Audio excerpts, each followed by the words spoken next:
نماز عید کی تکبیرات پر رفع الیدین ہے یا نہیں؟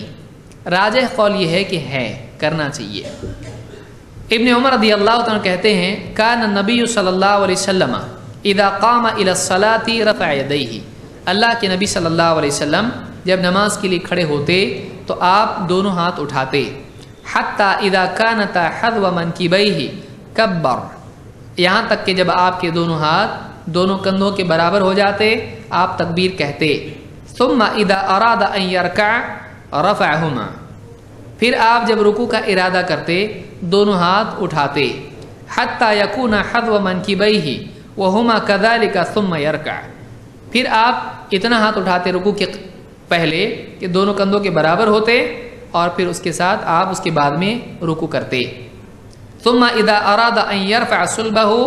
رفعہما، جب آپ اپنی پیٹھ اٹھانے کا ارادہ کرتے یعنی پیٹھ اٹھاتے تو آپ رفع الیدین کرتے، حتی یکون حذو منکبیہ، یہاں تک کہ دونوں ہاتھ کندھوں کے برابر ہو جاتے۔ تو شروع میں کرتے،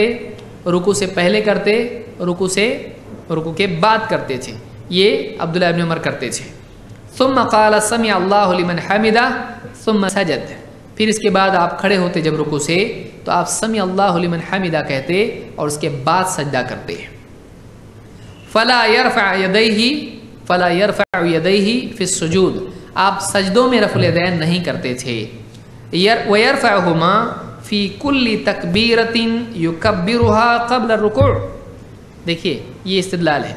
کہہ رہے ہیں کہ آپ رکوع سے پہلے جتنی بھی تکبیر کہتے ان سب میں ہاتھ اٹھاتے، حَتَّى تَنْقَضِيَ صَلَاتُهُ، یہاں تک کہ آپ کی نماز ہو جاتی۔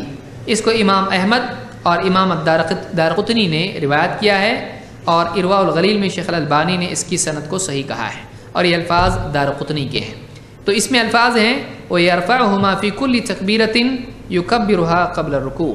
تو یہ عموم ہے جس سے معلوم ہوتا ہے کہ آپ رکوع سے پہلے ہر تکبیر پر ہاتھ اٹھاتے تھے۔ تو اس طرح سے کرنا یہ عید کی نماز کے لیے غلط نہیں ہے، بعض لوگ اس کو غلط کہتے ہیں، اگر کوئی نہیں اٹھاتا ہے تو کوئی حرج نہیں، لیکن راجح قول یہ ہے کہ اٹھانا چاہیے۔